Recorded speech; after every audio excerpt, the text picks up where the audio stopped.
Welcome to our webinar on the latest update on the federal student loan repayment plans, and we'll also add some more information to it. This is Bruce Dorr-Palin from the National Housing Resource Center. Hopefully you all are familiar with us and our work. We are organizing the nonprofit housing counseling community across the United States to be a major advocacy organization, both for the clients that we work with and for housing counseling in general. This is all part of a whole program we're doing to really strengthen the housing counseling community, and many people raised student loans as a key issue. And we're thinking about this particular session as really aimed at people who've already taken the webinars we did this fall or are really familiar with student loans. We will do another round of webinars that are really introductory on the federal student loan repayment plans and what housing counselors should know, and plan is to do that this spring, and we'll try to keep that going. And the idea is that we're very interested in getting all the housing counselors that are possible to get trained under these kind of programs, and so if you have coworkers who haven't taken it, and if you know other agencies that could benefit, please feel free to spread the word. We'll post on the Leaders in Housing Counseling listserv, and we are very, very interested in promoting this. HUD also has done a good job in using their listserv to promote this. I think all of us see huge value in this, and so we really, really appreciate the work that the groups are doing that are working with us here to do the training. So we're co-hosting with Student at Crisis and Natalia Abrams and Cody Hunanian, who have really been doing great work out there in the field, and really appreciate the amount of work they've put into these webinars. We also have Maggie Thompson from Higher Ed Not Debt, and who also has been doing these trainings and is part of the Center for American Progress initiatives around this, and key in policy work. And then Josh Cohen from the Student Loan Lawyer, who is also really doing lots of very helpful insights to providing on, especially in some of the finer legal issues and responsibilities in this field. So that's our team, and we are very pleased that we're able to do this webinar, which will be an update on the previous webinars to really bring you up to date with what the changes are in the system, and some fine-tuning what you should know about when you're counseling people. So with that note, I really want to turn it over to our team with a big thanks. Oh, one more thing actually before I do that is the other member of our team is Matthew Gaudreau, who's our policy director here at National Housing Resource Center. And Matthew, do you want to explain to people just how to get the handout? Yeah, so there, if you don't see the control panel for GoToWebinar, there's an orange arrow that you click to open it up. And in there, there's a tab that says Handouts that you can just hit the plus sign to expand. And the slides are available there as a PDF. Someone let me know through the question box that they're having trouble downloading the handouts. If other folks try and everyone's having trouble, let me know, and I can try to re-upload them. But if maybe it's just one person having trouble, but if it's a persistent thing, we'll just have to email them out. That's it. And just we will have opportunities to do question and answer, and the questions have always been very good, so we're eager to do this again. There's a question box, and you should type in your questions there, and we'll have breaks during the talk, and at the end we'll have extra time, we hope, for taking questions. So with that note, let me turn it over to Natalia, Cody, Maggie, and if Josh has been able to join us, Josh as well. Thanks, everybody. Thanks so much, Bruce. We're happy to join NHRC again, and all of the wonderful counselors that have joined this call. Thank you for, taking the time to learn about student loan debt and how this may help your clients achieve, the ability to buy a home. And that's what we're all here for, is that we can all continue to, live the American dream without having this large amount of debt hold us back. So, I'm Natalia Abrams, as Bruce mentioned, and I'm here with my partner, Cody Hunanian. We run studentdebtcrisis.org. We're an advocacy organization that is trying to fundamentally reform the way in which we pay for higher education in our country. And we also provide direct member services of helping teach student loan borrowers everything we're teaching you today, to learn about the available government programs, to learn how to navigate their student loan debt, and how to stay out of default. It's really important that borrowers are aware of all of the tools in the toolbox, and so they don't have to pay outlandish fees to debt relief companies. We're joined today by Maggie Thompson and Joshua Cohen, and I'd like to introduce them to you now for a quick introduction. We have Maggie Thompson, the Executive Director of Generation Progress and Campaign Manager of the Higher Ed Not Debt campaign. Maggie, can you introduce yourself? Absolutely. Like Natalia said, my name is Maggie. I am now the Executive Director of Generation Progress. We are the youth engagement arm of the Center for American Progress, and housed within our organization is a multi-organization campaign around student loan debt called Higher Ed Not Debt. Natalia and Student Debt Crisis were actually one of our founding organizations a little over 2 years ago, and we really work to bring a diverse group of organizations together to work on different aspects of the student debt crisis. So we're really excited to be on another one of these fantastic webinars today. Thank you.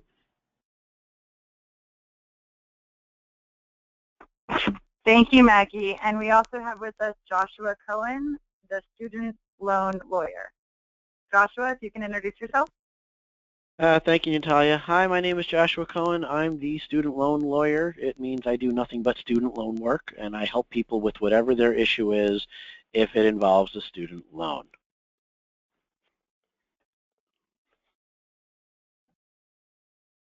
Quick and to the point. Thank you, Joshua. With that, I'd like to introduce my partner, Cody, to say hi. Hey everybody, my name is Cody Hunanian. I'm a recent graduate myself who's been working at Student Debt Crisis for almost 2 years now. I'm the digital director here. And again, just really excited to help share our knowledge and information with you guys. And thanks for joining us again for another great webinar. Great. So with that, we can go on to our presentation. So since we last talked, I believe it was in November, student loan debt has increased $28.5 billion. So this is, if you were with us in our previous webinars, we talked about the fact that student loan debt is increasing over $3,000 per second. This is what $3,000 per second looks like. So every minute that we are not helping student loan borrowers, we continue to see the overall student debt total skyrocket out of control. So just a quick refresher on some of the main numbers. We have 43 million Americans with student loan debt. And of those 43 million, 3 million are currently enrolled in a repayment plan. We can go to the next number. There's 5 million people that are eligible with the plan Repay, which we will be discussing with you today. And the overall student loan debt is $1.3 trillion. Of that $1.3 trillion, roughly $1 trillion is federal loan debt. So when you look at the top numbers of 43 million borrowers, a good number of those borrowers have federal loan debt, which means that we should see much more than 3 million people or even 8 million people enrolled in these plans. Our guesstimate is, near half of the 43 million borrowers should, especially with Repay, be able to enroll in one of the 5 plans that we've discussed with you and we'll review with you today. So building on that, the 43 million, we have 8 million Americans defaulted on their federal loans. Again, many of those 8 million probably qualified for an income-driven repayment plan. And so we really need to see that those numbers reversed and frankly the default number practically eliminated. If we could see all of those defaulted borrowers go through federal default rehab and enroll in a plan, we could be helping, well over 11 million borrowers. And I feel that that's all of our jobs, right? It's your job to help enroll more students and ours too, so that student loan borrowers can be in good standing and then be able to get a home, get a mortgage, and move on with their lives. So there is a new plan called REPAY, and it is Revised Pay As You Earn. If you were with us before, we discussed Pay As You Earn as the newest plan that the federal government has offered student loan borrowers. They have now updated this to include 5 million more borrowers with a more comprehensive plan, and we'll go through that right now. So from before, we had income contingent repayment, income-based repayment, and pay as you earn. As we saw before, the percentage of your discretionary income got better over time. It started off at 20% and has come down to 10%. REPAY sticks at that 10% number, meaning that you pay 10% of your discretionary income, and the rest after 20 or 25 years is forgiven, and we'll go to the payment timeline.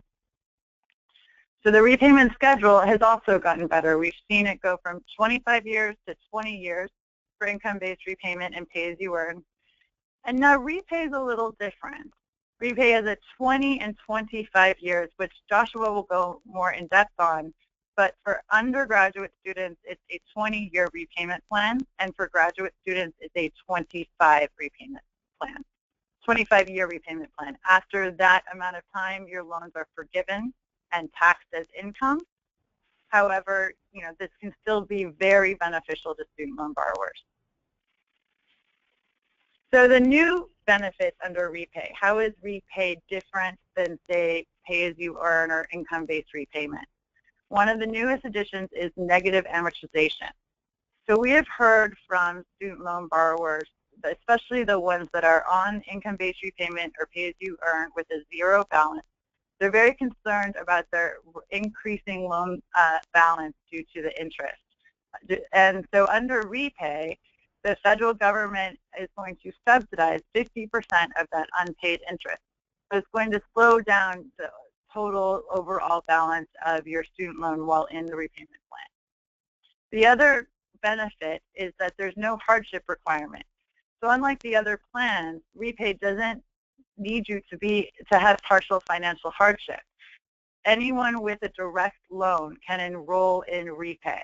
This is new with the other plans that had specific dates where borrowers had to take their loans out before a certain date. REPAY just requires that you have a direct federal student loan. It is the only plan where your monthly payments can actually rise above the 10-year standard plan. If you remember from before, income-based repayment and pay as you earn, including income contingent repayment, none of those plans, you would never exceed your 10-year standard repayment plan. With REPAY, you can. And also remember, borrowers with monthly payments above the standard plan are still going to be eligible for forgiveness after the 20 or 25-year period. And the last new benefit for the REPAYE plan is more inclusive than pay or payee. Unlike other repayment plans, REPAY does not require financial hardship, as we described. It's also available to all federal direct loans. I know I mentioned this before, but it's really important to know that there are no date qualifications for this plan. And there's no time frame for eligible loans like the other plans. It's also estimated that over 5 million borrowers, as we discussed earlier, are now eligible for this new plan, REPAY. And I think that, again, this is our job. We have 5 million new clients that we can contact to get enrolled in this plan so they can keep their loans in good standing and keep their heads above water. And with that, I'm going to turn it over to Joshua Cohen, who's going to talk more in depth about these plans and how they compare to the previous income-driven repayment plan. Josh, take it away. All right, let's move on to the next slide. There we go. So let's compare this first with income contingent repayment, the first and worst income-driven payment plan there is, designed to assist students with lower salaries of public service. Basically, the only reason we're going to use income contingent repayment is if the client has a parent plus loan. The reason is they're not allowed to have any of the other income plans that we talk about. Income contingent is the only income-driven plan available for Parent Plus loans. It's the worst one out there, though, because this uses a 20% discretionary income, where the other ones all use lower percentages. So the monthly payment is determined by income, family size, and the amount borrowed. This is also the only plan that looks at the amount that was borrowed. The other plans don't really look at it. You have to reapply every year, and you have to let the servicers know if there's a change in family size or income, up or down. How much of a change does there need to be? It's not really written. They say significant, but they don't define significant. It's up to your client to decide if they're going to do it or not. They do need to reapply every 12 months, though. The payment for income contingent, remember, Department of Education is all about confusion, and here we have it. It is either 20% of discretionary income or what they would pay on a 12-year amortization plan, whichever one is less. So ICR is not always a friendly payment. Any debt remaining after 25 years is forgiven. It will become taxable income as a 1099-C. And I'll get back to taxable income in a minute because I heard a really great legal argument. Now let's move on to income-based repayment. Monthly payments here are looked at by income and family size. The amount of the loan is irrelevant. Again, you have to reapply every year, every 12 months, or if there's a change in income or family size. Anyone who makes less than 100%, 150% of poverty level for a family of their size, their payment will be 0. If they make more than that, then 15% of what's left over is what their payment is going to be. Again, with IBR, any remaining balance after 25 years is forgiven through and taxable on a 1099-C. And then we have new IBR, because Department of Education couldn't think of a better name. This is available to new borrowers, meaning someone that has never borrowed prior to July 2014. So this is pretty much for students in the class of 2018. Aren't many of those that we have yet. Monthly payments are still, again, based on income and family size. The difference between new IBR and old IBR is it's 10% of discretionary income instead of 15%, and forgiveness is achieved after 20 years instead of 25. Let's move on to the next slide. So, there we go. So look at pay versus repay. The difference, besides the 2 extra letters, pay was very restrictive. Okay, it is for new borrowers as of October 2007. Okay, that received a direct loan after October 2011. Let me put that in plain English. As of October 1st, 2007, they could not have had a student loan balance. If they did, they can't have pay. If they didn't, and they took a new loan after October 2011, they could have pay. Here again, the payment is based on 10% of their discretionary income. Payments are capped at the 10-year standard plan. They can split their income from their spouses. So if they filed their taxes separately, married separately, only the borrower's income will count. And that's the same on both ICR and IBR, income contingent and income based. Both allow you to split your income based on how you file your taxes. With pay, the remaining balance after 20 years is forgiven and taxable. With repay, the difference is, well, let's talk about the similarities. The payment is still the same. It's 10% of discretionary income. Here's a big difference is you could actually have a payment bigger than your 10-year standard payment plan, at which point you'd probably jump off a repay and go on the 10-year standard plan. But the most important part is this. No matter how you file your taxes, for repay, they always look at the spouse's income. If they're married and file separate, they still look at the spouse's income. And that's a huge downfall for repay. The other weird part of repay is undergraduate debt is forgiven after 20 years.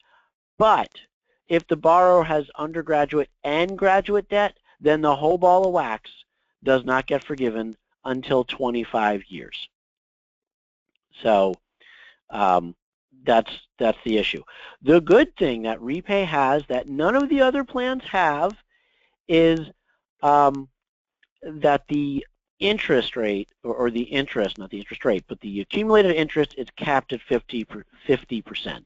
So if you're negative amortizing, let's say there's $100 a month of interest that you're not paying each month, only 50 will build onto the loan. And that's an important difference there. Let's roll on to the next slide. So how do all of the other plans compare to REPAYE? And some of this I said. Here's, again, the biggest problem.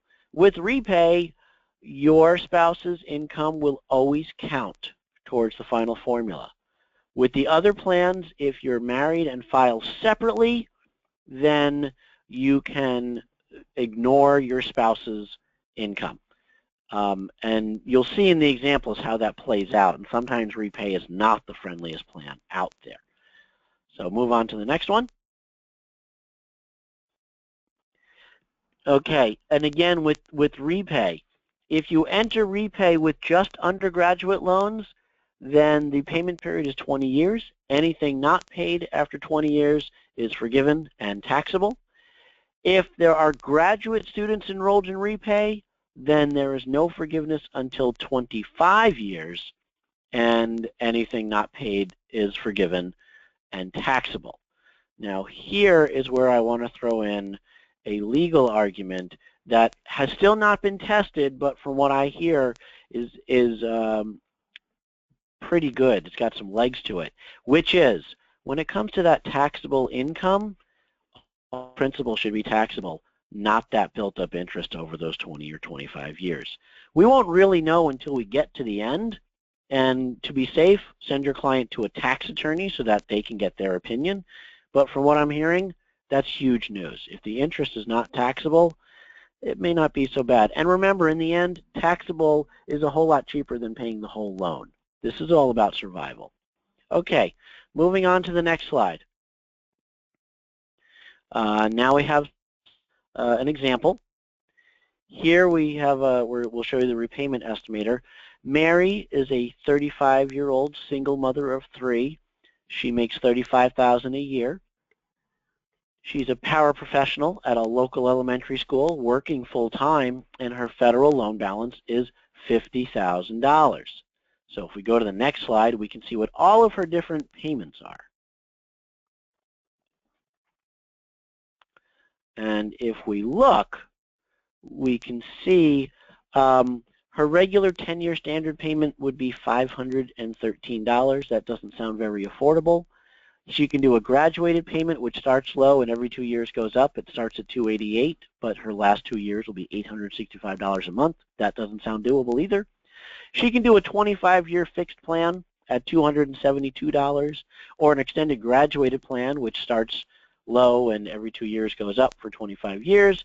Starts at $180 a month, not bad. Her last year would be $473 a month, could be impractical. But if we look at all of the income plans, first we look at the one that sucks all the way at the bottom, income contingent repayment. It starts at $180 a month. Now it says her last payment would be $445. We don't pay attention to that because we don't really know that her income is going to go up. But we do know right now, based on her income, it would start at $180 a month. But if you look at all of her other payment plans, REPAYE, pay as you earn, income-based repayment, and income-based repayment for new borrowers, they're all zero.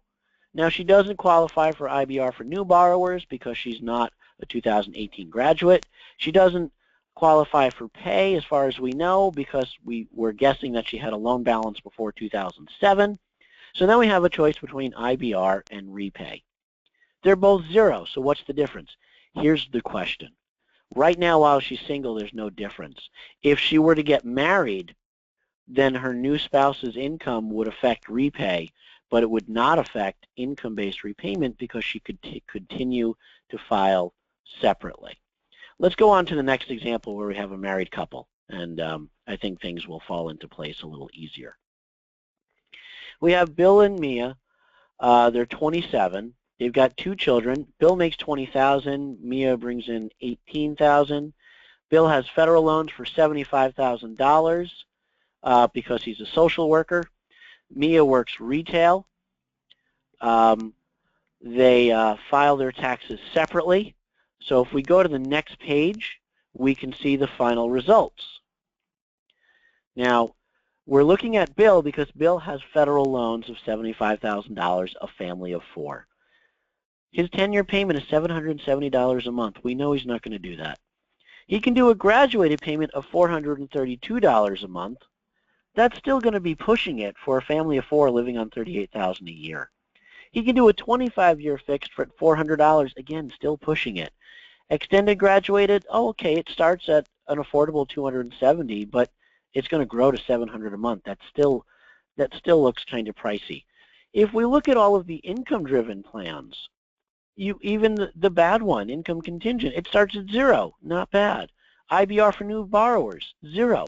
Income-based repayment, 0. Pay as you earn, 0. But look at this, repay is $14. Why is repay more than the others? Because remember, Bill and Mia file their taxes separately. So for IBR and the other ones, they're only looking at Bill's $20,000.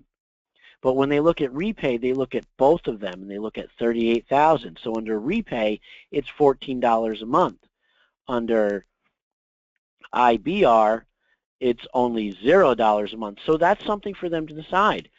They need to go to a tax person, either a CPA or a tax professional, because they may find they're losing tax credits by filing separately. So don't give advice just on the student loan payment. Yes, they're saving $14 a month, but they might be suffering a tax consequence. I know at this salary, they may be losing child tax credits. I'm not a tax attorney, so I can't tell you. So make sure they're looking at both the tax consequence and the student loan consequence. My guess is here they'd be better off filing jointly and paying the $14 a month on repay. So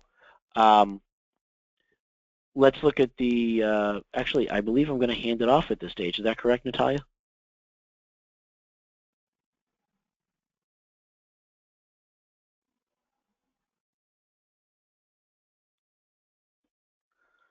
We seem to have lost Natalia, I think. Natalia, we're not hearing you. Can folks hear me? I can hear you fine, Bruce. This is Maggie.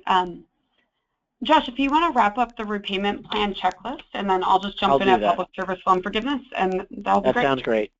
All right, so our checklist. 1, we need to start with the NSLDS website, which stands for National Student Loan Data Systems.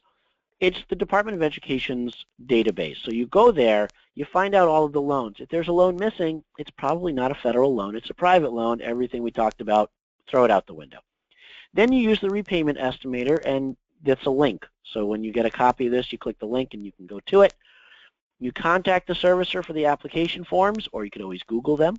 You mail the returned forms, and don't forget to reapply next year. And the servicer is supposed to remind the client at about 9 months, about 90 days out, but don't leave it to them. Your client should remind themselves in about 10 months, hey, I need to get this ready. Great. Thank you, Josh. Can you all hear me? Yes. Just fine. Okay, perfect. And Matthew, I was just going to ask where we were at, and if you'd like us to continue at this point. We have a few questions. You want to spend maybe just a few minutes on a couple questions, and then we'll keep going? All right. I think that would be great. All right. Okay, so someone asked, I think with the repay, but so when the spouse's income is included, I guess when they're calculating the total family income, does that mean that the spouse is, the non-borrower spouse is co-signing on anything? I'm sorry, repeat the question. So when with a married couple, the one spouse is the borrower, the non-borrower spouse's income is being used, is being submitted to determine the payment. Does that put the non-borrower spouse as a co-signer, or are they on the hook for that loan or anything? Never. Never. All right. The non-borrower spouse is never responsible. All right. And then someone asked about a scenario where, so both spouses have student loans, so both of their incomes are being used to calculate the payment. But does it take into account at all that there are two separate loans? How would both spouses having loans impact them doing repay or one of these other plans? Actually, that's a great question. If we go back to the Bill and the Mia example, let's say that Mia had federal loans and that their total debt was $75,000. Actually, it's not even relevant how much they owe. With repay, they look at, they're going to look at both people's income, and then what happens is, you can see again on the formula that repay shows a $14 payment. They would take that $14 and split it pro rata. So if Mia owes more than Bill, then a better portion of the 14 goes towards Mia. If she owes less than Bill, then a smaller portion goes towards Mia. But with this formula at $38,000 income and $14 for repay, that would be based on both of their loans. Since Bill is the only person that owes, all $14 goes towards Bill's loan. Does that clarify? Yeah, I think absolutely. I'll just do a couple more repay questions. Does the borrower have to reapply each year for repay? Yes. Yes. With all of these programs that we've mentioned. Yep. And one note also on repay, when we were talking about the graduate-undergraduate difference, one class of graduate school, so if you just start to go to graduate school and decide you don't want to, we'll put you into that 25-year payment plan over 20. So it's not on completion of a graduate degree. It's any classes in graduate study will put you in that 25 years. Actually, let me clarify that. It's not that you went to grad school, it's that you have a graduate school loan. If you pay for grad school out of your pocket and you only have federal loans for your undergraduate, then you'd get the 20 forgiveness. But if you have a graduate school loan, then yes. But like Natalia said, it doesn't matter if you graduate or not. If you've got a loan from grad school, then you're stuck on 25 years. All right. There's some others, but I think a lot of these are kind of bigger picture, so why don't we move on and we can come back to the other questions at the end. Great. Thank you, Matthew. So I'm going to throw it to Maggie Thompson, who is going to quickly discuss how to find your federal loans and then review public service loan forgiveness, which we talked about on one of our last webinars. Maggie? Thanks, Natalia. So if we want to go to the next slide, pass the repayment checklist. Essentially, one of the things that we hear a number of times from the borrowers that we work with is that they often don't know exactly how much they have in student loans. And when you ask them even a simple question like whether or not they have federal or private loans, a lot of people just don't know. Many of them may have signed up for the loans in the same sort of process as you know, private and public, and some of them might not even totally understand which sort of buckets of their financial aid was loan funding versus grant funding. So in order to just sort of as a step one get clarity on that, we really encourage people to do two things. One, to figure out definitively if you have federal loans. You have to go to that website that we mentioned earlier. It's nslds.ed.gov. and go to your financial aid review. That'll have a summary of all of the different types of federal loans that you have, their interest rates, the balance. It's really the authoritative source for you to figure out how much you owe in federal student loans. Finding private student loans is a little trickier, you know, but if you're getting bills and it's for a loan that you don't see in NSLDS, that's a pretty good sign. It's a private loan. Some of the questions to ask about private loans is whether or not there's a cosigner. You know, some of the terms of private loans are not necessarily consumer friendly, so it's important to know if there's a cosigner. There are things in those contracts such as you know, auto default on the death of a cosigner. For example, if one cosigner passes away, the entire amount of the loan is due. That's something that is actually fairly common in the private student loan market. So it's good to start by figuring out if you have a cosigner and sort of what those terms are. You can also check your credit report, of course. Avoid sort of online reports that you have to pay for or put you into mandatory arbitration. Essentially, you want to use one of the free credit reporting services that are online. And I'm sure as credit counselors, you are deal with this type of issue a lot. And the last piece is, obviously, in some ways, the easiest way is to, if a borrower is coming to you, they're probably getting emails or letters from their servicer or debt collector. So that's sort of a starting place to trace the loan back. So I think that it's surprising for a lot of people, but just figuring out for some borrowers how much they owe and what kind of loans they are can actually be a process that takes a little bit of time. So if we want to go to the next slide. I know that many of you were on the public service loan forgiveness webinars that we did, so I'm just going to do a quick refresher on public service loan forgiveness, especially because I know many people on this call may be eligible for this program themselves. So this program officially launches in 2017, and I'll walk through a little bit about what that means. So we want to go to the next slide, just a few sort of characteristics of public service loan forgiveness. So just like pay-as-you-earn, public service loan forgiveness also began on October 1st in 2007. So the reason that 2017 is an important date is public service loan forgiveness means that if you've paid your loans for 10 years and you work in public service, that at the end of 10 years, whatever the loan balance that is left is forgiven. Whatever's left, you get forgiven. So essentially, because this program started in 2007, 2017 is the first time that we'll see loans forgiven. So one thing about this is something that only qualifies, that people only with federal loans will qualify for. So again, that's one of the reasons why it's really important to figure out whether the loans your client holds are federal or private. So making 120 payments, essentially that's 10 years of monthly payments. A couple key points on that: those payments do not have to be consecutive.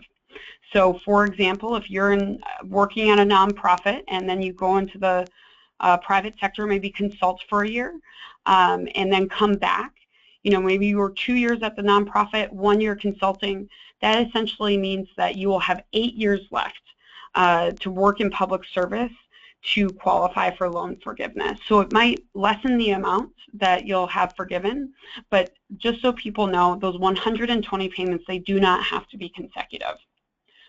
You have to be enrolled in a qualifying repayment plan. So there are a couple repayment plans that will not necessarily qualify for this. One of those is extended repayment, and there's a couple others that we can get into. But basically, you want to make sure, and sometimes you might have to call your federal loan servicer to check and see how many of the payments you may have already made on a federal student loan will qualify for public service loan forgiveness. Another piece is that these payments need to be made to a federal direct loan. So that's something that, again, in NSLDS, that system will tell you if the loans that you have are direct loans. People with older student loans may have what's called a FFEL loan, an FFE loan. Essentially, those are older loans that were made by the department and through private banks, and the department acted as a guarantor agency. So not having to know all that history, just know that older loans may have a different characteristic than newer federal direct loans, but there is a way to consolidate your loans into a direct loan. So even if somebody has an older loan and it's a FFEL loan, through consolidation, there's a path to getting that loan eligible for public service loan forgiveness. And finally, because the purpose of this program is to entice people to get into public service and keep them in public service, you have to be working full-time at a qualifying employer. So we'll go through a little bit about what that means, but essentially if you work in the government, if you work for a 501c3 nonprofit, all of that counts. And there's a note here, and this is just from, I believe, a question that we got on a few past webinars about people that are employed at nonprofits that are religious in nature.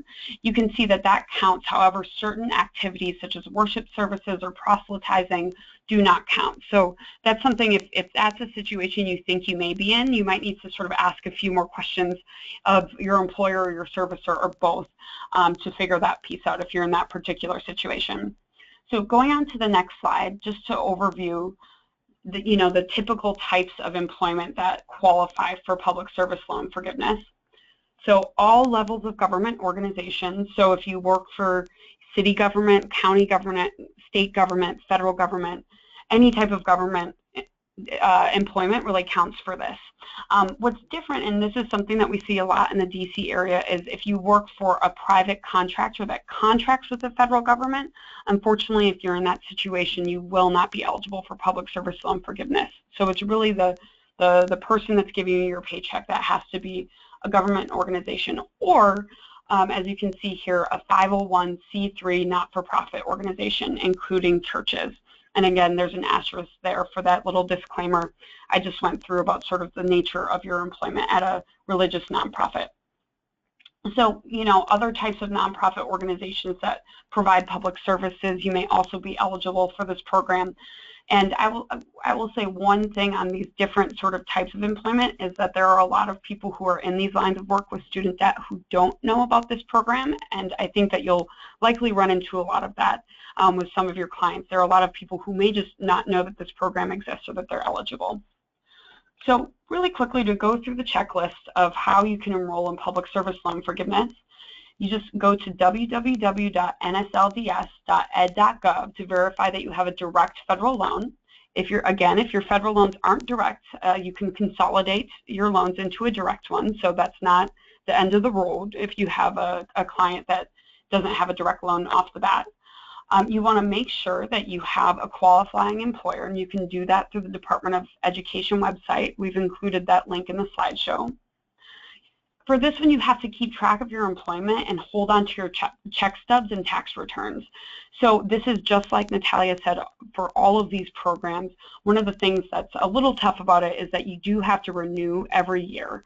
So each year, if you want to be in an income-driven repayment plan like the ones Josh went through, you have to renew your income to verify your payment levels.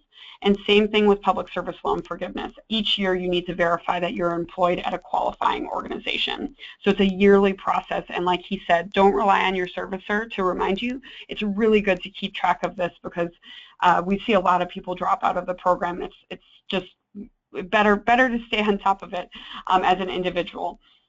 So then you have to fill out the employment certification form in order to apply for this program. And again, we've included that link here, and it's also on the Department of Education's website. And if you continue to work over 30 hours a week and make a total of 120 monthly payments, at the end of that time period, your federal direct loans will be forgiven.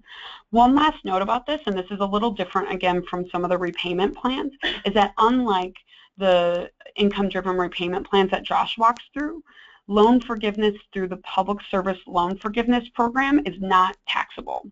So if you are in PSLF and you have your loans forgiven, that loan forgiveness is not taxed. So again, that's a little bit different for this particular program. And with that, I'll turn it over to Cody to walk us through some general updates. Great, thank you so much, Maggie.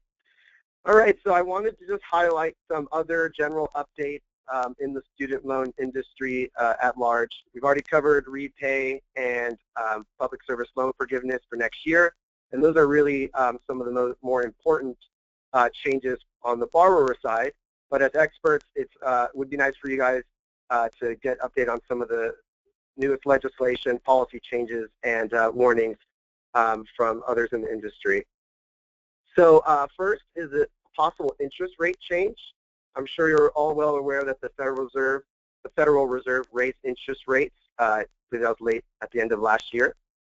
Now, for many borrowers, they don't think that that's related to their student loan, but it actually can be very much impactful. The first types of loans that could easily be affected by this are private loans and older federal loans. I believe prior to 2007, I believe, are a large majority of those are going to be variable interest rates and are susceptible to change due to the interest rate hike. So for clients that have private loans and older federal student loans, they might be in for a surprise coming up if their student loan interest rates are increased. Just a general tip, it's not across the board, but if a borrower has multiple loans and there's one that is a variable interest rate that could be increasing soon, some borrowers might want to focus on paying that loan first while their federal fixed loans remain the same. The other important point with the interest rate hike is that that might motivate and convince Congress to increase the federal student loan interest rate coming in July. The newer protocol for determining student loan interest rates, federal student loan interest rates, is that Congress will announce it based off of the Treasury notes every July 1st for loans that will be dispersed for the next year. So clients that already have student loans are already locked in for the current rate, but loans that are to be issued for next school year could be at a higher interest rate coming this July.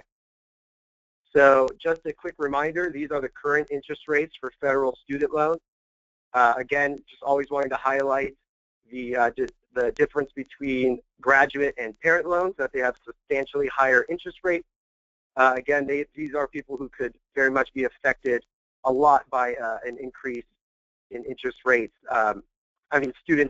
Graduate students and parents for next year should be well aware that the interest rates could be climbing to an even higher percentage.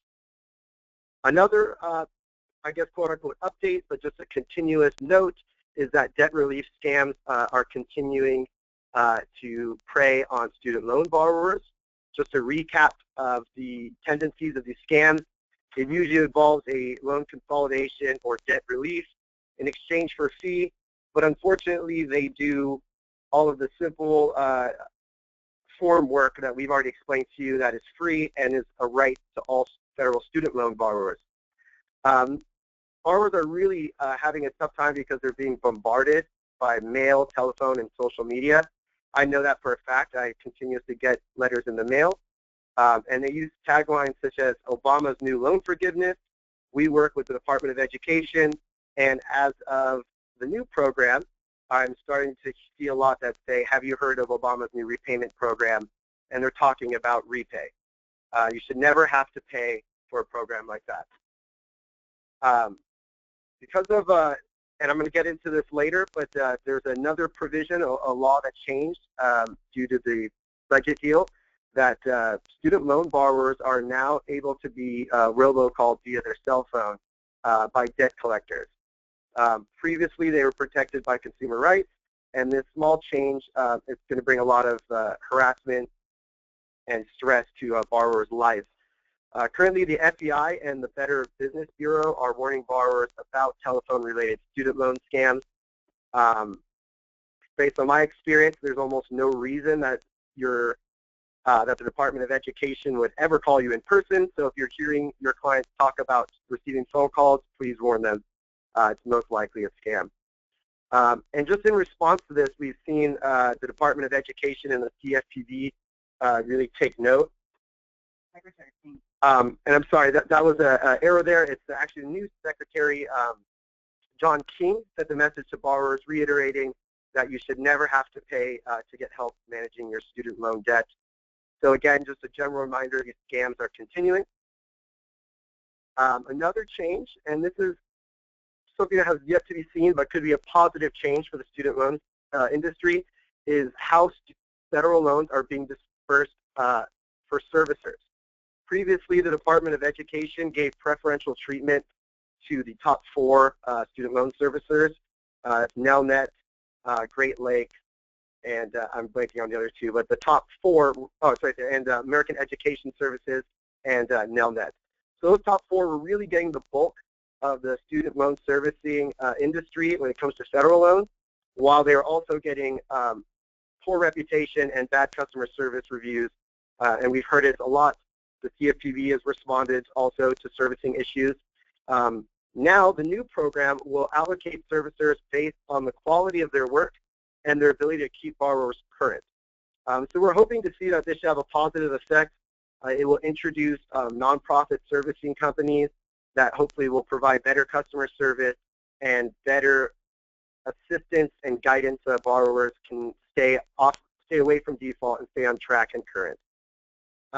Just as an advisory to housing counselors and counselors of all sorts, you might see a widening variety of servicing companies that are associated with federal student loans. So be aware if you see some names that you're not familiar with federal loans, it could be due to this change in policy. And as I mentioned earlier, the last change is new provisions that have increased the federal government's ability to collect on debt, most notably this ability to robocall borrowers. We've talked about in previous presentations, the federal government has a huge collection power compared to private loans, and this is just one way that they've increased their ability. Just to note, this allows companies to call borrowers on their cell phones even when they have not consented. And there is a, excuse me, the one major problem here is that borrowers can actually be charged for excessive calling and for low-income borrowers, and also texting. So for low-income borrowers who are paying minute-to-minute or text-to-text, this kind of communication can actually not only put a burden on their personal life, but also in their financial circumstance. And I've added here, just as a last note, if you have a client that's being harassed by debt collectors, they can always visit the CFPB's website, where they've got a great list of consumer rights, particularly when it comes to phone harassment. So before we move on and do any questions, Natalia's got just one more update that's been in the news recently. Thank you so much, Cody and Maggie and Josh. Just wanted to say an update that wasn't on here. Many of you may have heard last week of a student loan borrower being arrested for failure to pay their student loans. We just wanted to use this opportunity to clarify that. And actually, I want Josh, if you're unmuted. Josh, can you answer this question for me? Can anyone be arrested for failing to pay their student loans? No. That's called debtor's prison, which is unconstitutional. Okay, so just to clear up any misconceptions for people, this is a failure to appear after receiving a summons from a judge. This is not due to student loan debt. If you get questions, which I know I have, Joshua has, many of us working in the student loan field has, to make sure you know that this is not an arrestable offense, even if your borrower is in default. Just wanted to clear that up. Happy to take any future questions about that, but we've been getting many on the different webinars and calls that we do. With that, we can take questions, and then we'll just save a little bit of time at the end to go over the resources we've displayed for you today. All right, great. Thank you so much, everyone. So I'm going to run through these. I'll try not to, well, I may end up jumping around a little bit and have a chance to kind of sort them out, but just go through them. So the first question is there any hope for for the debt that's forgiven after either the 20 or 25 years that is now taxable income? Is there any hope for the future that may at some point become not be taxed? I would say yes, but I mean, the way we take it when we counsel borrowers or help borrowers is we want to be very clear that this is the way the law stands now.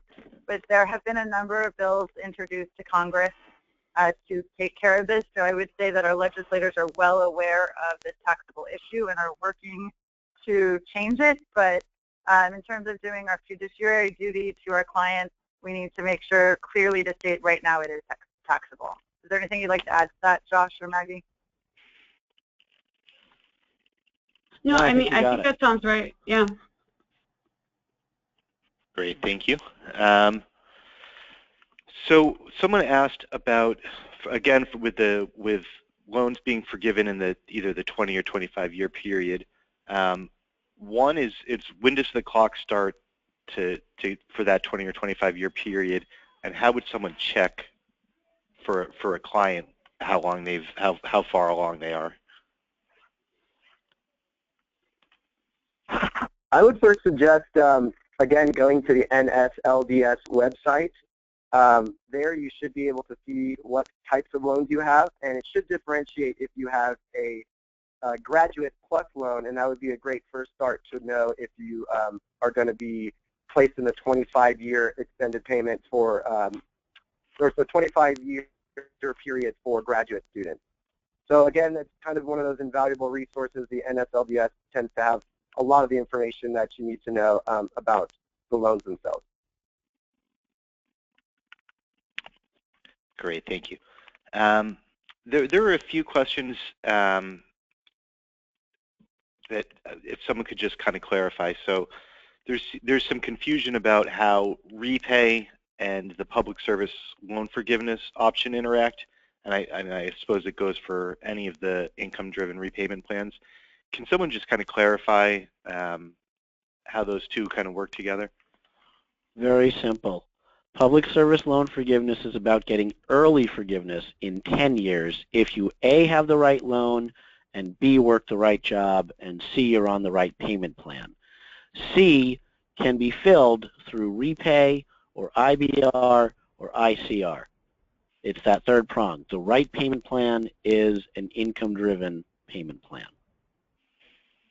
So everyone's eligible for income-driven plans, and the public service loan forgiveness is just an added benefit for folks in those qualifying. Exactly. Yeah, and I would just admit not everyone Right. not everyone is available for all the plans. And also one other point is that all you need for public service loan forgiveness is to have a direct loan. You don't necessarily need to be on a repayment plan. But I think I'm actually directly quoting Josh from a previous seminar. Why would you not be on the plan? If you can get a lower payment for those 10 years or a $0 payment, you're only going to save yourself more money and be forgiven in 10 years versus that 20 or 25-year period. So it's wise, if you're going to do public service loan forgiveness, to also be on a repayment program, because let's remember the standard repayment for any federal loan is 10 years anyways. So you might pay it off before you even can receive the benefits of public service loan forgiveness. So it's always wise to couple that with a repayment plan, one of the income-driven repayment plans we mentioned today. Great, thanks. All right, just going back a little bit, so with someone is on the income-based repayment plan, they are married but filing separately. Is the family size considered when calculating their payment?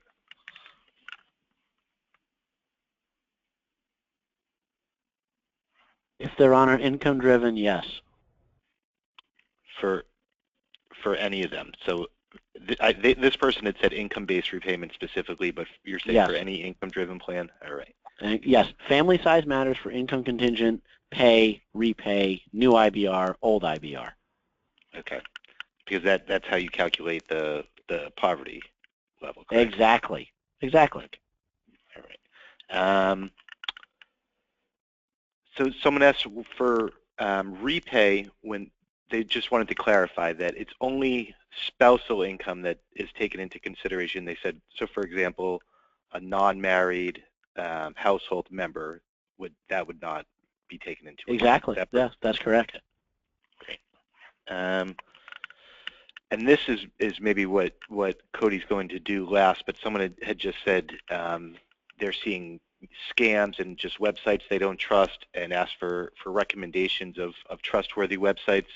I know we're going to go through resources at the end. And I guess, yeah, so those. Yeah, I can answer to that. So it's really tough to say what companies are good or what companies aren't.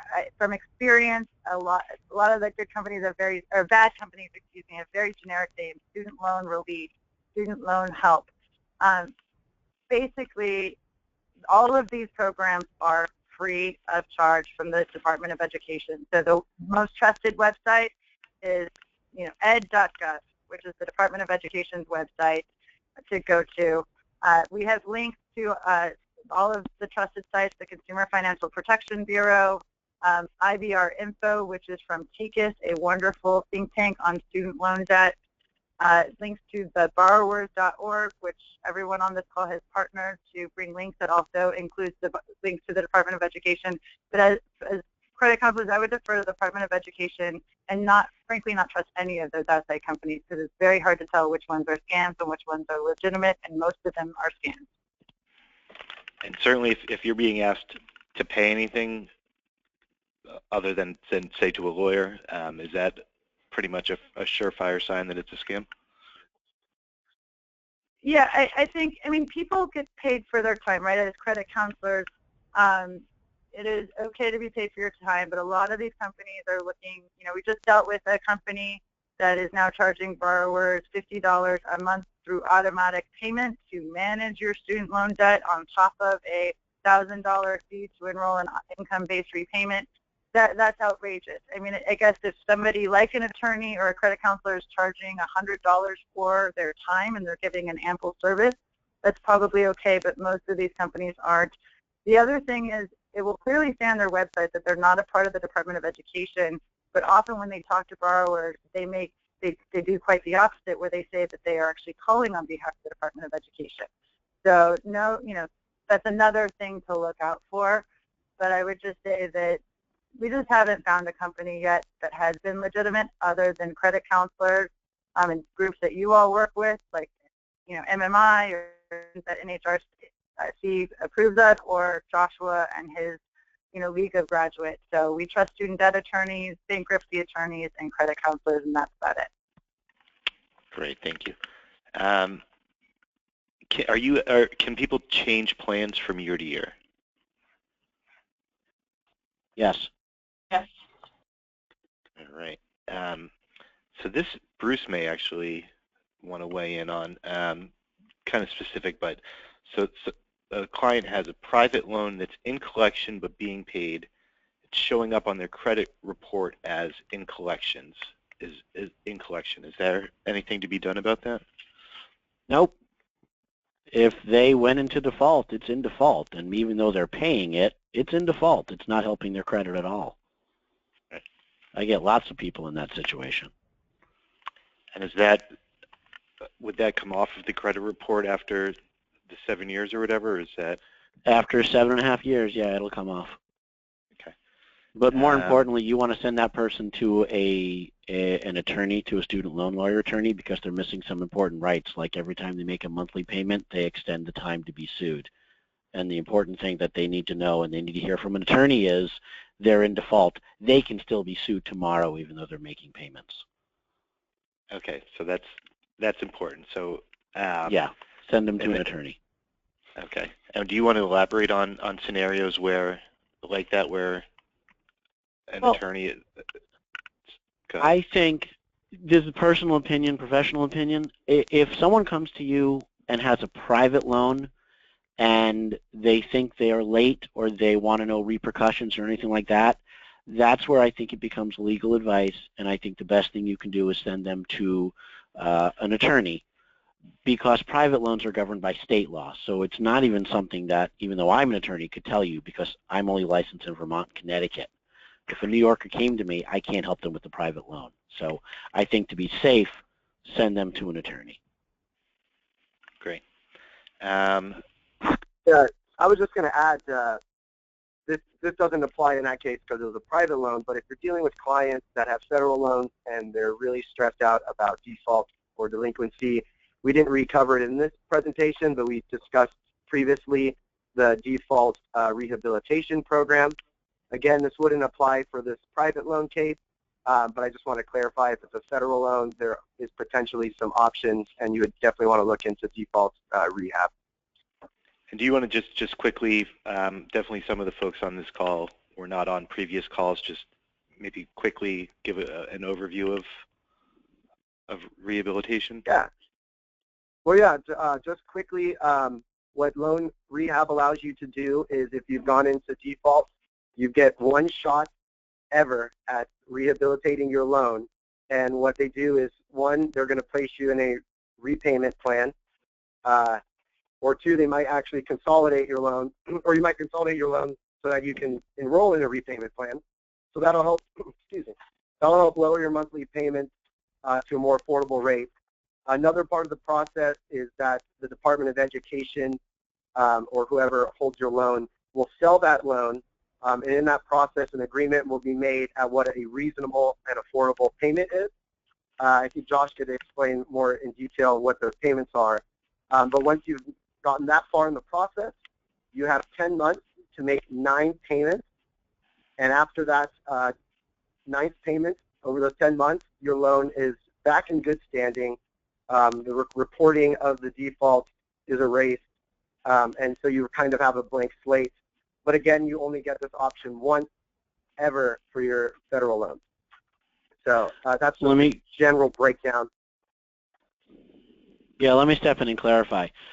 A client can attempt rehabilitation as many times as they want, but they can only successfully complete it once. That's what Cody was saying.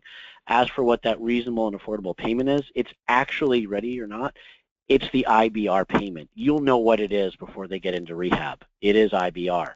But don't call it IBR because it's still different. But yeah, like Cody said, you have 10 months to make 9 payments. They're allowed to skip a payment. We prefer they don't, but they are allowed to.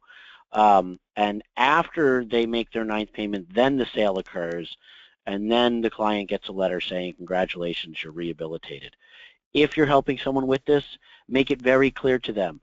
They must continue making monthly payments until they get a letter saying, congratulations, you're rehabilitated. It's not always 9 payments. It could be 10, it could be 11, it could be 12. Until they get that letter, they're still in default. All right, thanks for that.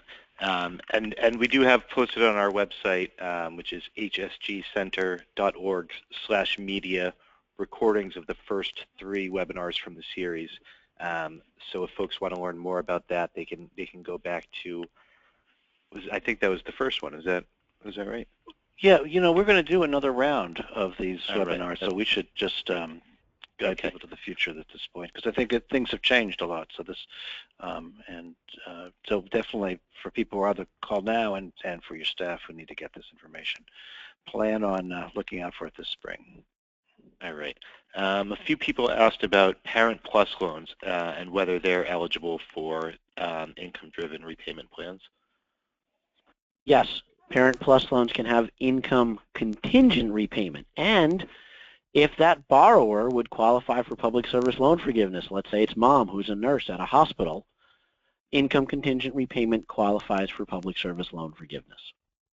All right, we've got actually a bunch of parent questions, so we'll just run through these quickly. So a Parent Plus borrower who has loans out for multiple children and it works for a qualifying public service employer, are all of the various loans eligible for the loan forgiveness? Yes, and the way it works, very simply, 1, all of those loans need to be consolidated. That will make them direct loans. Once they're direct loans, they can have income contingent. Once the borrower starts making those ICR payments, that's when the clock starts ticking for public service loan forgiveness qualification. Great. Someone else asked, so the parent is a co-signer on the child's loan. The parent works for a qualifying public service employer.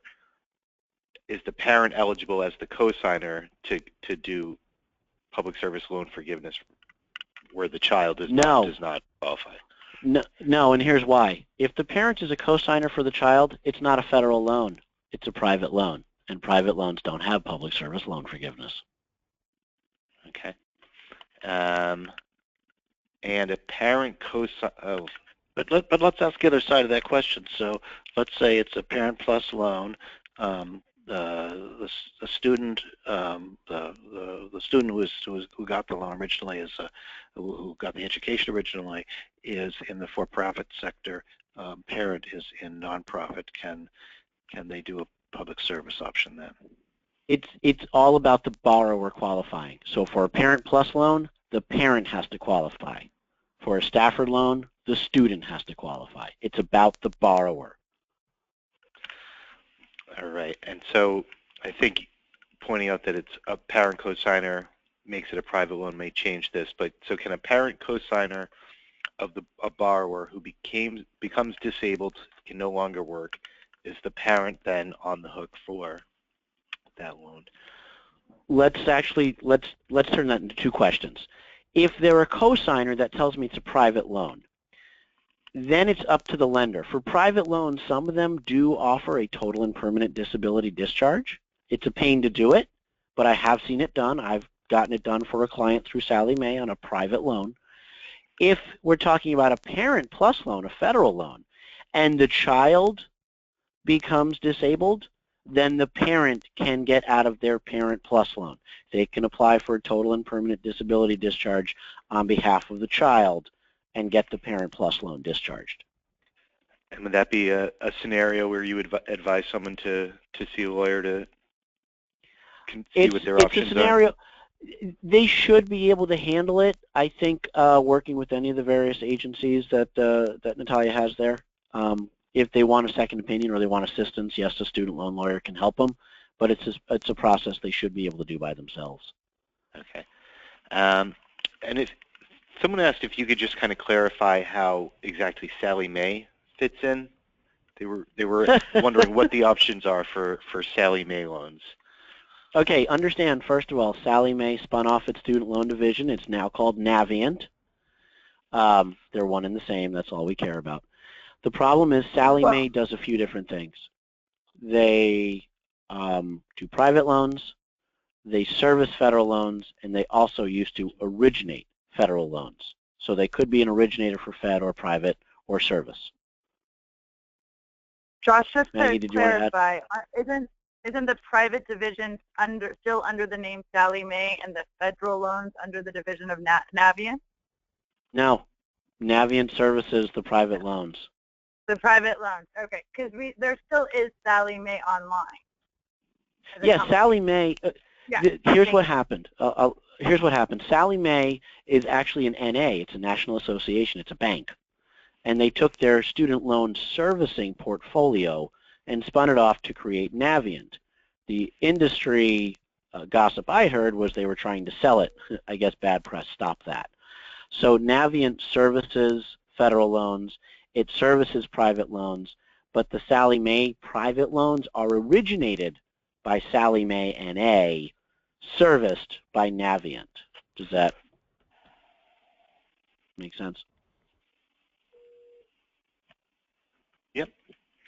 All right. Oh, so someone said they'd used the repayment estimator, but that it allows for a max of 10 loans to calculate payments. So, and they have clients with more than 10 loans. Is there any suggestion you can give that person on how to help their client figure out? All right. What I do is I wrap all the loans up as if it was one loan, as if I consolidated it, and then I can find out what my total payment stream is. Because the bottom line is the computer can only do what you give it.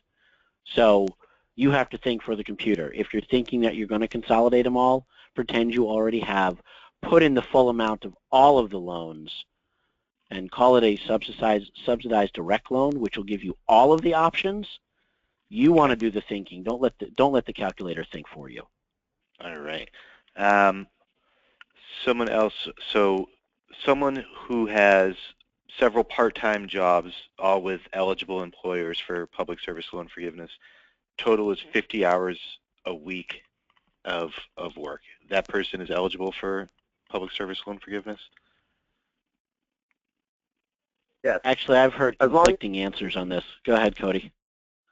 Oh, no, if you've heard conflicting answers, please share your insight. I mean, my understanding was that as long as multiple jobs equaled the total of 30 hours a week, that was enough to qualify, but please share. Yeah, that had been my understanding too, but I've spoken to another attorney I work with who I respect, and his interpretation is that they need to have a full-time job of 30 hours a week. So I'm going to leave that as an open mark, and when I get clarification, I'll forward it and get it disseminated. Yeah, this is Maggie. That we've actually heard conflicting pieces on that as well, and that's something that really there are a lot of professions that comes up in. The main one that we work with is adjunct professors. So that's a field where we have a number of people we work with who are trying to stack their hours, and there's been mixed rates of success. So I think there's actually some confusion all around on that. Okay, that's helpful. So we will hopefully in a future webinar have some clarity. Yeah, we will make sure that this is clarified and updated for the next PSL seminar that we do in the spring. Great. That's actually an area it seems like would be worthy of some advocacy too. That I mean, if adjunct professors who have such a bad round, there are other people who try to piece together in today's economy number of jobs. So that would Yeah, be no, an area where I agree with you, Bruce. The lack of clarity is not all on our side necessarily. I think that there's not really a clear sort of set of rules that govern this. Right. All right. Is it possible to refinance student loans? No, you cannot refinance federal. Well, it's student sort of possible for a very small group of loans, but for the most part, Natalia is exactly right now.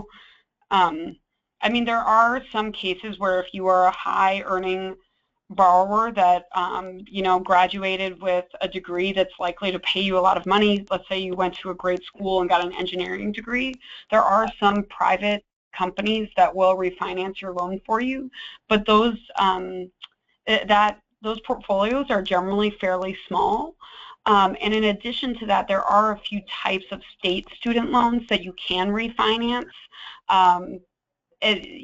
Like in Rhode Island, if you have a Rhode Island state loan, you can refinance your student loans. But for the most part, to now Natalia's point, it's very small groups of people who are eligible for student loan refinancing, and for the most part, it's not available in the student lending market. I would say on what Maggie was talking about, we've heard of companies like SoFi for high earners. The one thing when you do that, though, is you do convert your federal loan to a private loan, and the moment you do that, you're no longer eligible for any of these programs we've discussed today or public service loan forgiveness. So I guess your client would have to ask themselves, are they going to continue earning this high wage and stay in that place in life, or is this a possibility that they might lose their job? It's just surrendering the federal benefits is something that should be not taken lightly by your client or by any of us, helping people out. But I have had the very few people that have successful careers as journalists that have now refied under SoFi and are happy about it. It's usually the people that aren't calling us for help that can apply for something like a SoFi. Right, and that's actually interesting. This kind of raises something that, so I've seen recently, I can't remember, I've certainly seen it on websites, and I feel like I may have seen commercials for it, but I mean, it basically seems like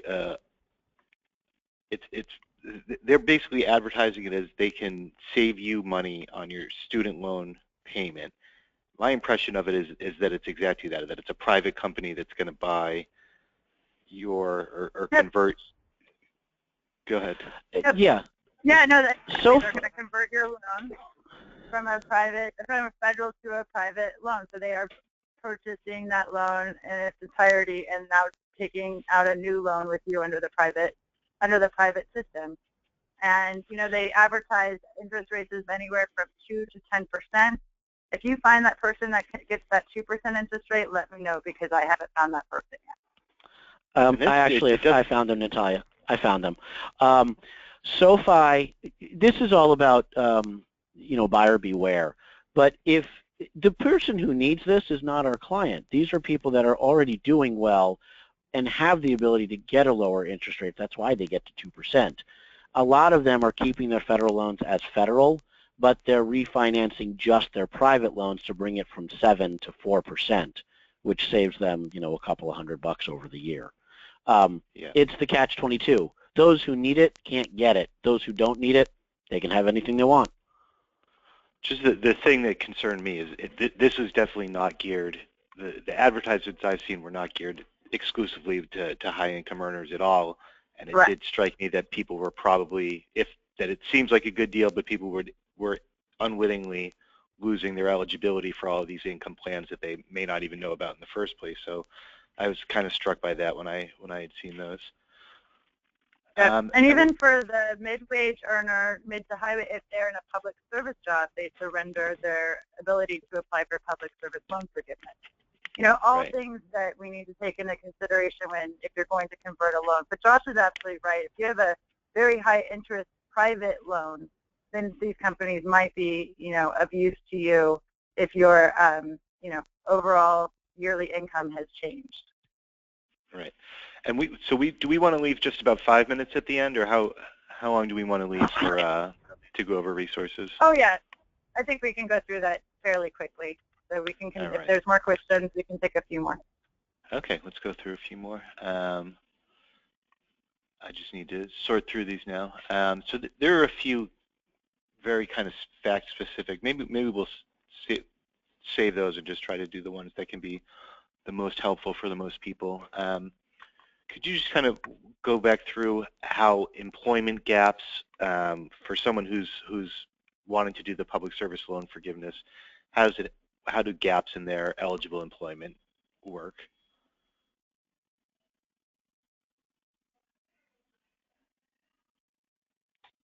So it's 120. Oh, go ahead, Maggie. Oh no, I mean it's fine. So it's essentially because you are renewing every year to demonstrate that you were in that role at an eligible employer. Essentially, you know, you would just stop that renewal process, and you know, depending on when your pay stubs ended, the next year, if you maybe stopped work in June, and then the next year you were recertifying, you would recertify for that 6 months that you were employed, but you wouldn't get sort of the payments that you made from July to December wouldn't count if you switched to private employment in July, for example.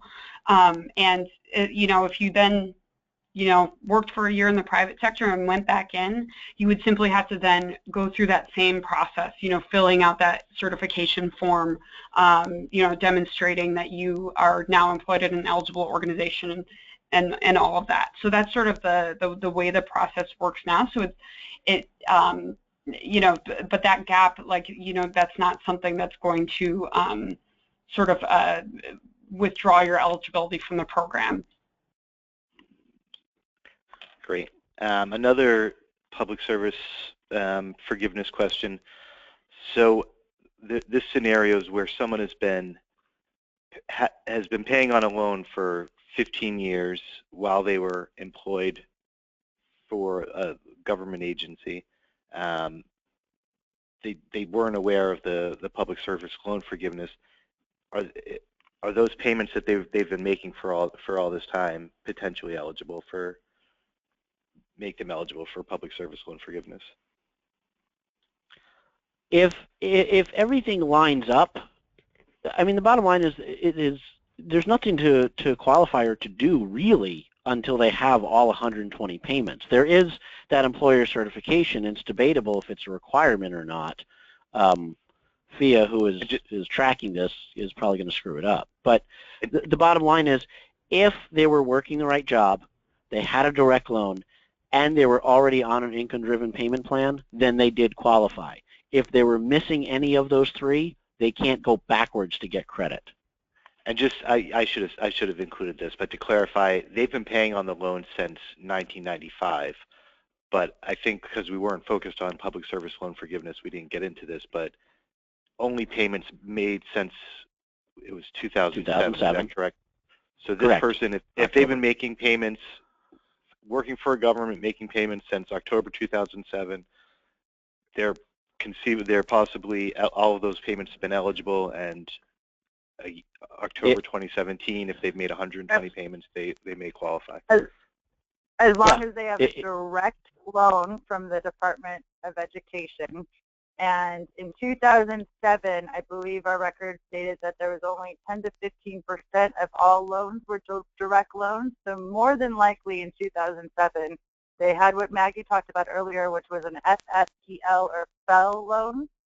Yeah. So unless they have consolidated, there's basically what I'm trying to get at. There's not a lot of people that are going to be applicable in 2017.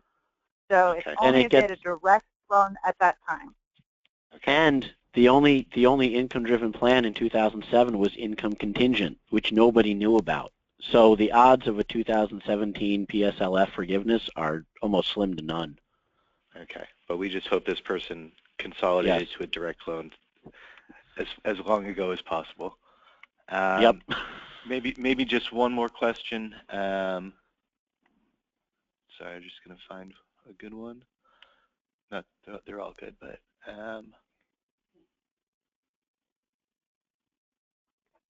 And actually, while we're waiting for one more question, just to add on public service loan forgiveness, well, you know, it's a great idea to see if your employer qualifies, and we strongly recommend keeping your pay stubs and your, knowing exactly how many payments you've made. Since the program hasn't started yet, technically it starts in 2017. None of this is actually required. Is that correct, Josh? Just to clarify. As far as I can see, it's not. I mean, the employer certification form didn't even come out till 2012, which means anybody who was on the plan earlier than that never filled one out. So if they moved employers, they don't have one from the old employer. So I do exactly what Natalia said. I tell all my clients, save proof of your pay stubs to show that you worked at a qualifying organization, and save your statements to show that you were on IBR and you made all your payments. Great. One other question, just because it's particularly relevant to housing counselors. So they start just by asking if their client says they have a $0 payment, is that possible? I think it's clear from the presentation that is definitely possible, assuming that if they're below 150% of poverty and on one of these income-driven plans. But the follow-up then is, can a lender use that $0 monthly payment when calculating the DTI ratio? And that's something I know that yeah, from everything that we have learned, frankly, from a lot of your feedback from housing counselors and from discussing this with Treasury and the Department of Education, is no. They basically, it doesn't matter from what, and Josh, please verify if I mess this up, but it doesn't matter what your payment is. They're going to look at your total balance and what your actual monthly payment would be on the 10-year standard plan. So while, I guess conventional wisdom would think that they might have extra money to go towards a mortgage, they do not look kindly on the $0 payment. Yeah, I've heard that if Fannie or Freddie are involved, that's the problem. I personally know that FHA, it's not supposed to cause a problem, but I've heard from one of the attorneys I work with out in Midwest that they're having a problem getting an FHA approval now as well. So I don't know what's going on. So I think, this is Bruce, just to jump in. My understanding is that it's lender-specific or investor-specific with Fannie and Freddie. What Fannie told me was that they have changed from, the choices typically are whatever the original payment was or 2% of the unpaid balance. And Fannie has, in last year, opted to use 1% of the unpaid balance, which still can be a considerable amount of money depending on the loans. There are some lenders out there that do just go with what the actual payment is in the payment plan. FHFA has told us as a policy that's what they do. But I think it's still an area where there's lots of problems and some inconsistencies. And we are actually pushing the institutions to use the actual repayment amount, because it does seem pretty crazy if the loan's going to be forgiven, and if at some point, even if it's 20 or 25 years out, and the repayment plans are tied to people's incomes, they can certainly go up, but they can go up in proportion to the income. It seems like a very unfair system, and it is very hard for any institution to explain what they're doing when you talk to them. So it's absolutely. And as you were mentioning before, I think this is also another great place to think about for advocacy. Is clearing up these rules and creating standardized, across the board, so we can know how to, accurately advocate for our clients and student loan borrowers. With that, unless there's any more questions, Matthew. No, yes, please. Go ahead, please. Thank you all very much for your presentation. All right, it's Cody again. Thank you all for joining us. That was really informative. I just want to remind you that we have a list of some really great resources, and that should help clarify the trusted site. That's definitely been a question that's come up on all of our webinars, I believe, which is which sites are trustworthy. So as you can see, we've got some great sites from the great sites from the federal government, as well as ibrinfo.org, as Natalia mentioned, which is operated by TICAS. We also have our informational website, theborrowers.org. You can visit that. We have just kind of curated a lot of the trustworthy sites into a much more user-friendly experience for borrowers. Again, the CFPB website for complaints and consumer rights is another great place. And then here's just some additional information around the public service loan forgiveness program. And you can find a lot of additional, you can find a lot of additional information about eligible employment, eligible payments, all that stuff are on these really useful documents on that website, so please check that out. And then last is one of the newer sites we haven't talked about, but the President and the Department of Education created the College Scorecard late last year, which just highlights some of the financial statistics related to colleges, such as average debt and things of that nature. And real quick, on the College Scorecard, that's a great tool for parents that are thinking, and students themselves, or parents thinking of sending their kids to school. This will explain, you know, the graduation rates, how much the school costs, you know, what how much, you know, their aid is. So it's a good website. We definitely recommend you checking out this scorecard and all of these links, and feel free to reach out to us by email as well. Great. Thank you so much. And last is just a quick review of our site. Again, this is from higherednotdebt.org. You can visit their website. They've got a great blog of current news and information. We also have Josh's website, thestudentloanlawyer.com. You can visit there to contact Josh, and he also has a great directory of his graduates if you need more state-based legal help.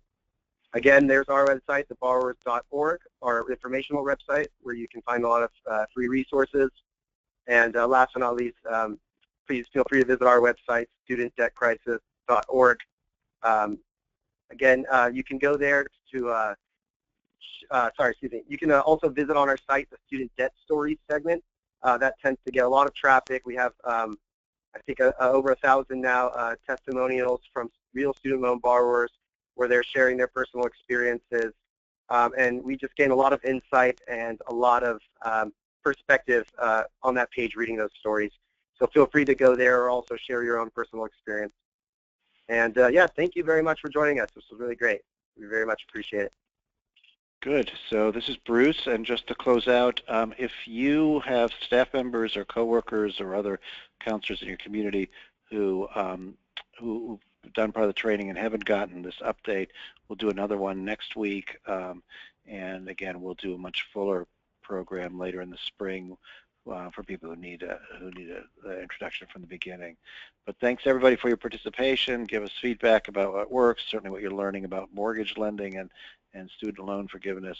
That's very valuable to us. We'll continue working in this field. And big, big thanks to Natalia, to Cody, to Maggie, and to Joshua. Really nice job. Thanks, guys. And to Matthew. Thank you. Thanks, everyone. Bye. Thank you.